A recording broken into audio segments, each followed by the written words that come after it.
Bismillahirrahmanirrahim. Assalamualaikum warahmatullahi wabarakatuh. Alhamdulillahilladzi arsala rasulahu bil huda wa dinil haqqi liyudhhirahu 'ala dini kullihi wa kafa billahi shahida. Wa asyhadu an la ilaha illallah wahdahu la syarika la iqraran bihi wa tauhidan. Wa asyhadu anna Muhammadan abduhu wa rasuluh. Allahumma shalli ala nabiyyina Muhammad wa ala alihi wa man tabi'ahum bi ihsanin ila yaumiddin.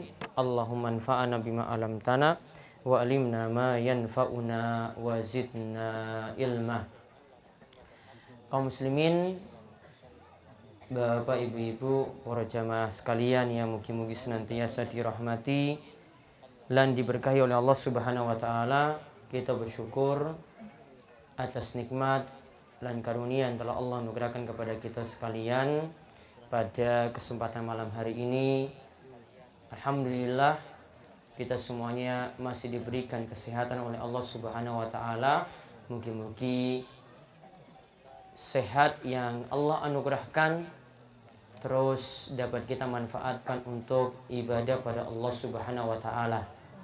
Begitu juga Allah Subhanahu wa taala masih memberikan kita umur panjang, dan umur ini kita gunakan untuk hal yang manfaat, untuk ibadah kita, untuk menambah ilmu dan memperbaiki amalan kita. Mugi-mugi umur ini adalah umur yang penuh berkah dan dipanjangkan oleh Allah Subhanahu wa taala. Allahumma amin.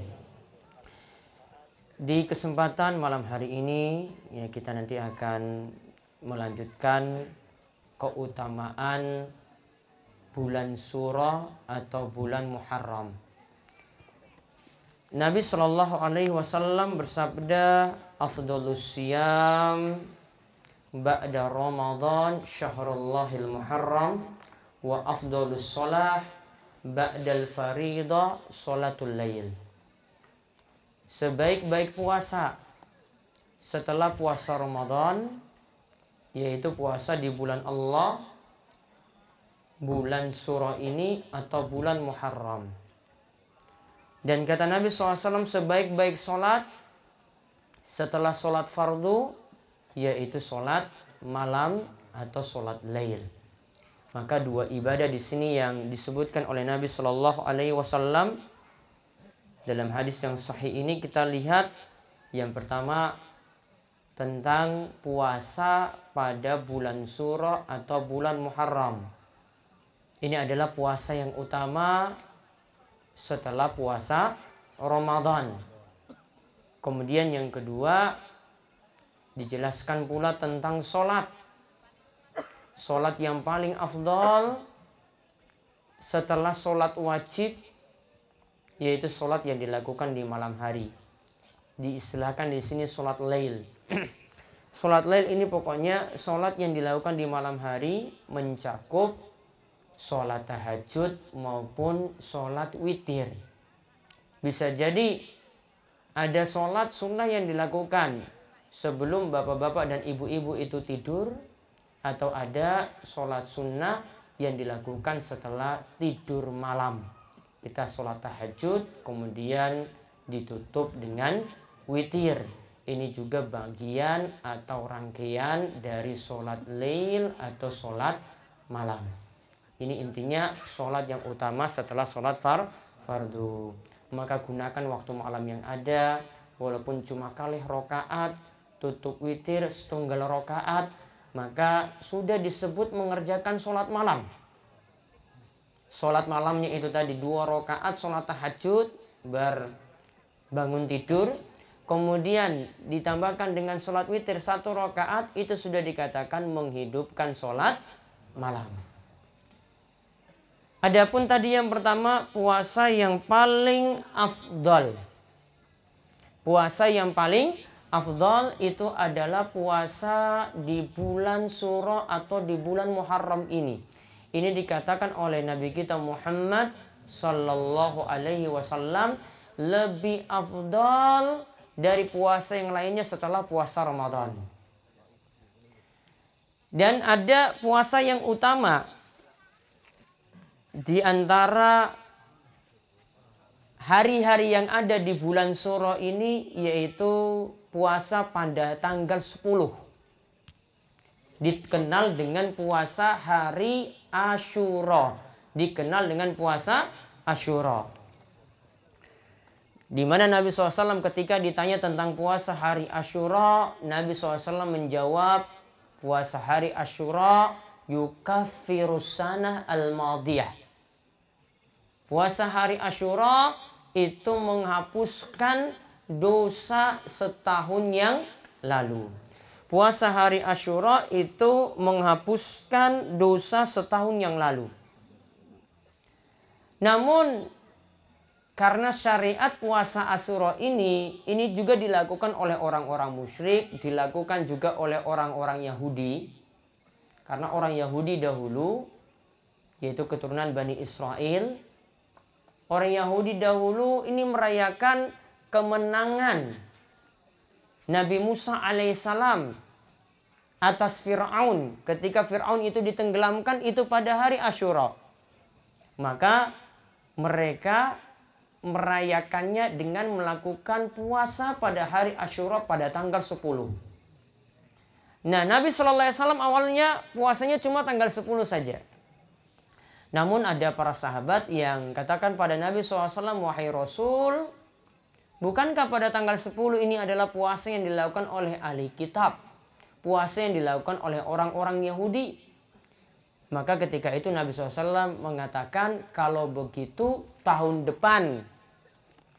Kalau begitu tahun depan, aku akan menambah lagi. Dengan puasa pada tanggal 9. Ini tanggal 10, saking bulan Syura tadi ditambah pada tanggal 9. Jadi Nabi SAW ingin puasanya itu 2 hari. Yaitu tanggal 9 dan 10 dari bulan Syura atau bulan Muharram tadi. Namun disebutkan oleh Ibnu Abbas, falam ya'ti al-amul muqbil hatta tuwfiya Rasulullah sallallahu alaihi wasallam. Ternyata tidak sampai tahun depan Rasulullah SAW sudah wafat terlebih dahulu, sudah meninggal dunia terlebih dahulu. Berarti Nabi cuma punya keinginan melakukan puasa pada hari tanggal 9 tadi dan 10 sekaligus, namun tidak kesampaian. Namun kata para ulama, baiknya kalau kita melakukan puasa Asyura itu barengkan dengan tanggal 9 sekaligus. Jadi yang paling afdal, kalau sebagian ulama itu urutkan, yaitu puasanya 3 hari. Urutan pertama 9, 10, 11. Ini kalau tanggal 1-nya Ahad kemarin, tanggal 1 Syura Ahad kemarin, ya. Maka tanggal 9, 10, 11 berarti Senin, Selasa, Rabu. Ini yang kata para ulama tingkatan yang paling tinggi. Tingkatan yang di bawahnya cuma 2 hari. Ya, tingkatan di bawahnya cuma 2 hari. Nah, sing kedua, yang pertama 9, 10, 11. Yang kedua 2 hari, yaitu 9, 10. 9, 10, 11 tadi memang hadis yang tanggal 11 dhaif. Namun sebagian ulama katakan puasa 3 hari saja sekaligus biar mendapatkan keutamaan puasa 3 hari setiap bulan. Ya, karena ada puasa 3 hari setiap bulan. Yaitu sebenarnya dilakukan pada Ayyamul Bid 13, 14, 15. Namun kita bisa geser pada 9, 10, 11. Itu juga mendapatkan keutamaan puasa 3 hari setiap bulan. Kemudian yang tingkatan yang kedua tadi tanggal 9 dan 10. 9-nya disebut dengan hari Tasu'ah, yang 10 disebut dengan hari Asyura. 9-nya disebut puasa hari Tasu'ah, yang 10 disebut puasa hari Asyura. Keutamaannya yang 10 menghapuskan dosa setahun yang lalu, yang tanggal 9 itu untuk menyelisihi puasane ahli kitab. Kemudian yang ketiga, tingkatan yang ketiga, puasa cuma tanggal 10 saja. Kalau 9 dan 10 berarti Senin dan Selasa besok. Berarti kalau tanggal 10 saja, tanggal tanggal 11 hari Selasa pekan depan itu kita puasa cuma hari Asyura saja. Puasa tanggal 10 saja tidaklah makruh. Jadi masih tetap dibolehkan. Jadi urutannya 9, 10, 11 saking bulan Syura. Tingkatan 2, 9 dan 10. Tanggal 9-nya untuk menyelisih puasanya orang Yahudi. Kemudian yang ketiga cuma tanggal 10 saja. Ini tetap juga mendapatkan keutamaan puasa yang dapat menghapuskan dosa setahun yang lalu. Namun ada beberapa hal di sini yang perlu diperhatikan. Yang pertama, hari Asyura itu ada yang menganggap hari Asyuranya hari Asyura ini dikatakan sebagai lebaran anak yatim. Jadi sibuk untuk memberikan makanan pada anak-anak yatim itu pada hari Asyura atau pada bulan Syura atau pada bulan Muharram. Mereka berdalil dengan hadis berikut ini. Man massaha yadahu ala ra'si yatimin yauma Asyura rafa'allahu ta'ala bi kulli sya'ratin darajah. Disebutkan dalam hadis, siapa yang mengusapkan tangannya kepada kepala anak yatim. Ingat Bapak Ibu-ibu, istilah yang ada dalam Islam itu yatim. Kalau istilah piatu itu istilah Indonesia. Ya. Kalau kita lihat dalam Al-Qur'an, misalnya dalam surat Ara'aital ladzi yukadzibu biddin fadzalikal ladzi yad'ul yatim. Disebut yatim saja. Maka yatim di sini pengertiannya anak yang belum balik yang ditinggal mati oleh bapaknya. Anak yang belum balik, yang belum dewasa yang ditinggal mati oleh bapaknya.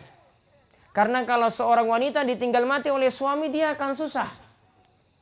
Ya, susah karena tidak ada lagi yang menanggung nafkahnya ketika itu. Maka bebannya sangat-sangat berat ketika ingin mengasuh cuma satu orang saja, mengasuh anak-anaknya yang ada. Maka disebut anak yatim. Nah, yatim ini, anak yatim ini kalau ditinggal mati oleh bapaknya tadi. Ya, apalagi kalau ditinggal mati oleh dua-duanya. Nah, keutamaannya siapa yang mengasuh anak yatim? Ini kita pembahasan yang lain. Siapa yang mengasuh anak yatim dengan baik, asalkan tidak korupsi, nih, maka dia dengan Nabi SAW, kata Nabi, bagaikan dua jari ini. Lihat dua jari ini, saya isyaratkan ini dua jari yang begitu dekat. Berarti nanti pada hari kiamat akan dekat dengan Nabi Sallallahu Alaihi Wasallam. Nah, kita lihat di sini dikatakan siapa yang mengusap kepala anak yatim yauma Asyura pada hari Asyura tanggal 10 saking bulan Syura tadi, maka Allah akan dengan setiap helai rambut yang dia usap. Nah, ini kan dia usap kan, nggih? Ini ada mungkin 10, 100 helai rambut yang dia usap. Maka setiap satu helai akan diusap, maka 1 derajat nanti akan ditingkatkan. Namun hadis ini kata para ulama, dalam hadis ini terdapat perawi yang namanya Habib bin Abi Habib. Para ulama katakan ini adalah perawi yang matruk, perawi yang ditinggalkan. Alias hadisnya ini adalah hadis yang dhaif, hadis yang lemah. Sehingga keyakinan mengasuh anak yatim pada bulan Syura atau pada hari Asyura tidaklah benar. Kita menyantuni anak yatim itu setiap waktu. Menyantuni anak yatim itu setiap waktu. Bukan nunggu nanti pada hari Asyura saja baru kita menyantuni anak yatim. Kemudian yang keliru lagi yang kedua, kaitannya dengan bulan Syura. Ini pemahaman sebagian kita. Kita masih memahami bulan Syura itu sebagai bulan sial. Bulan penuh musibah. Bulan penuh petaka. Sehingga Bapak ibu-ibu kalau punya hajatan itu dirampungkan pada bulan besar. Bulan besar itu semua hajatan itu pokoknya rampung. Makanya kalau mepet bulan Syura, wah itu makin banyak undangan lagi itu yang masuk. Wah nanti satu dusun itu bisa 4, Ya, satu desa apalagi bisa banyak, apalagi satu kecamatan. Repot lagi kalau jadi Pak Camat hadir sana sini. Nih, bisa bangkrut juga. Karena mesti nyumbang terus. Anggapannya apa? Nanti masuk bulan Suro nggak boleh lagi ada hajatan-hajatan besar. Anggapannya seperti itu. Konon ceritanya ini sebenarnya ingin menghormati ya ritual yang ada di keraton. Karena di keraton itu punya ritual-ritual besar. Ada keris pada malam siji suro atau pada bulan suro itu ada istilah ngumbah keris. Ya. Jamasan. Ya. Ada istilah jamasan. Bukan hanya keris kan? Ya, ada kereta, terus ada apa lagi? Kereta kencono yang seperti pusaka-pusaka penting. Pokoknya diadakan ritual itu, maka karena sibuk dengan yang ada di sana, maka untuk masyarakat jangan menyaingi, jangan buat hajatan-hajatan baru lagi, menyaingi yang sudah ada. Namun ini bergeser pemahamannya sampai nganggap sial kalau lakukan hajatan-hajatan besar saat itu.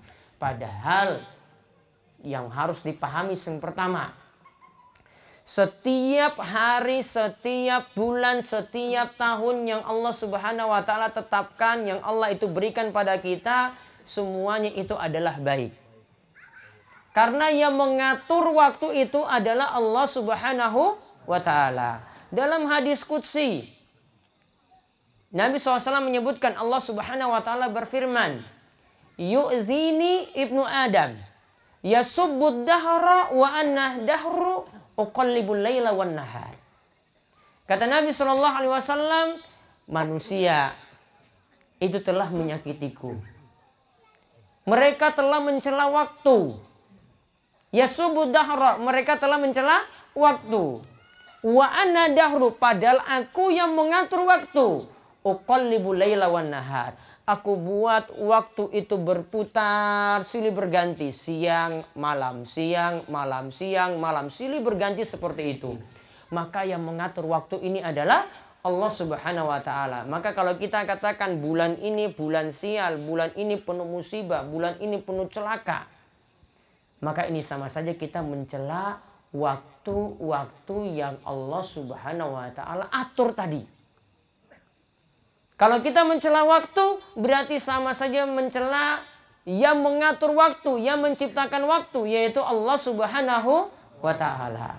Maka dalam Islam tidak boleh menyatakan jelek seperti itu. Oleh karena itu, Bapak dan Ibu-ibu sekalian, di dalam Islam hari itu nggak perlu dihitung-hitung. Hari itu nggak perlu dihitung. Ingin lakukan hajatan manten misalnya, hitung hari. Ya, nanti disesuaikan dengan perhitungan. Ini kalau dalam kitab Primbon ini saya baca. Ya, ada hitungan neptu di sini. Minggu niku 5. Senin niku 4, iya toh? Selasa 3, Rebu 7, Kamis 8, Jumat 6, Sabtu 9. Wah, semua pakar semuanya.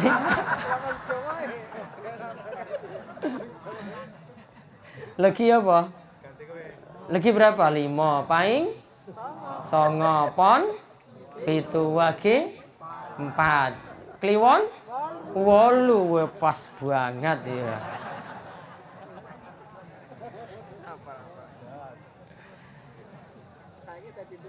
Ini hitungan ini ternyata, wah, di internet itu sudah ada softwarenya. Jadi cuma masukkan tanggal lahir, ya, ini sing lanang, tanggal lahirnya berapa, yang calonnya ini yang putri, tanggal lahirnya berapa, itu sudah bisa ditentukan loh. Tadi saya coba di sini.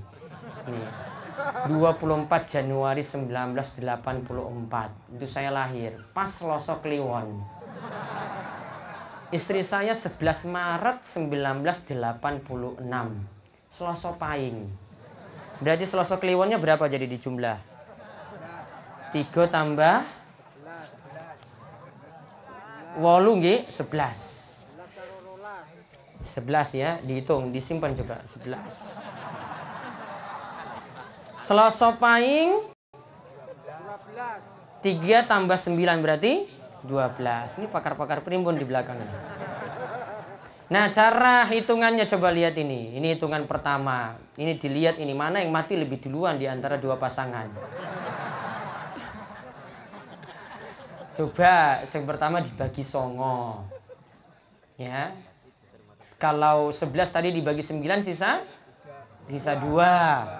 12 dibagi 9 sisa 3. Coba lihat kesimpulannya. Salah satu pasangan akan meninggal terlebih dahulu. Ya iyalah jelas. Masa mati bareng? Dagel. Coba suruh laki-laki apa perempuan enggak berani. Dia nggak berani tentukan loh ini. Sopo sing lanang sik apa sing wedok coba nggak berani tentukan. Bilang salah satu mati lebih dahulu. Ya iya. Jarang yang mati bareng. Coba ini terus Selasa dan Selasa katanya rumah tangganya itu cenderung tidak cocok dan banyak mengalami pertengkaran. Wah iki ngawur. Ada bagi papat, bagi 5. Ini ada di sini kesimpulannya ini. Ya. Jadi tolonglah, ini terlalu susah sekali loh hidup kayak gini. Cuma buat sedikit hitung-hitung terus. Ini hitung kayak gini sehari loh. Saya ini cuma 5 menit aja nih sudah dapat tadi. Ya. Hitung kayak gini sehari ini. Ya, zaman dulu itu hitung seharian, wah ini sudah dapat ini. Ini pas. Ya, kalau enggak nanti, kalau enggak pas gimana? Pakar gimana? Kalau enggak pas, diruat dulu. Enggak jadi. Wah. Terus gimana kalau sudah cinta mati coba? Hah? Kawin lari. Kawin lari. Itu nekat sekali loh. Susah kalau orang itu percaya kayak gini, hidupnya tuh susah sekali. Makanya orang yang hidupnya itu dengan ritual semacam itu, hidup dengan kesyirikan itu tidak pernah tenang. Ya, hidupnya tidak pernah tenang. Kalau orang itu tauhidnya kuat, akidahnya kuat, keyakinan pada Allah kuat, tawakalnya kuat, jalannya itu mulus sekali. Wa may yatawakkal 'alallahi fa huwa hasbuh. Karena Allah yang beri kecukupan. Siapa yang tawakal pada Allah, maka Allah akan beri kecukupan. Sudah jalan. Yang penting kan nikah itu pas hari Minggu itu paling enak sekali. Iya kan? Banyak undangan bisa datang. Coba kalau pas lagi hari-hari kerja, coba itu repot sekali ngatur jadwal. Ya, ini kapan mau datang, buat susah. Yang penting kan hari libur sudah selesai. Maka orang kalau tawakalnya kuat, akidahnya kuat, pasrah semua pada Allah Subhanahu wa taala, enggak usah mendatangkan pawang-pawang hujan yang pakar-pakar sangat-sangat pakar, enggak. Tawakal saja pada Allah, urusannya akan lancar. Namun kalau seperti tadi coba, wah ini saya mau jalan sedikit, ini gimana ya? Wah saya nanti lewat kuburan ini bagaimana ya kalau nggak klakson ya? Wah saya ini hari apa ya? Jumat Kliwon ya? Wah ini bahaya ya. Ini hidupnya tuh nggak tenang terus. Apalagi main hitung-hitung kayak gini kalau sudah masalah ini tadi coba. Mana yang mati lebih dulu coba? Aku seharian mikir nih. Wah ini katanya suaminya mati lebih duluan. Mikir terus, ini bojoku ini kapan mati ya. Coba lihat hidupnya nggak tenang loh. Mikir kapan sih mati? Bojone sakit. Waduh mas, jangan-jangan kamu mau mati nih mas sebentar lagi. Coba lihat, nggak tenang loh hidup. Ya.